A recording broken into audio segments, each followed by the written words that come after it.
one of the most debilitating injuries in women's soccer, a torn anterior cruciate ligament, more commonly known as the ACL, is finally getting the attention it deserves. A 3-year study called Project ACL was launched Tuesday by several collaborating partners. They include player unions FIFPRO and the Professional Footballers Association, as well as Nike and Leeds Beckett University.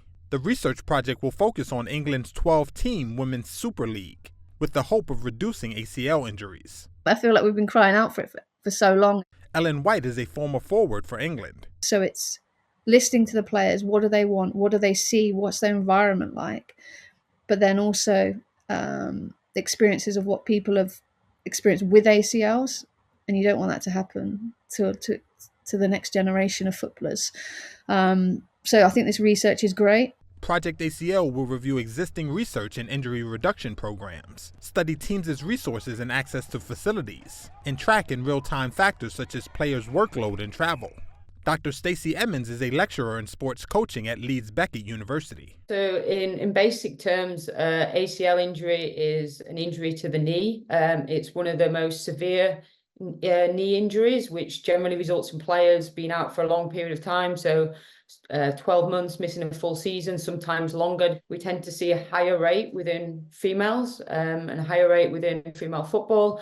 There's sort of conflicting numbers within the research, but generally suggesting that female players are 2 to 6 times more likely to sustain an ACL injury versus male players.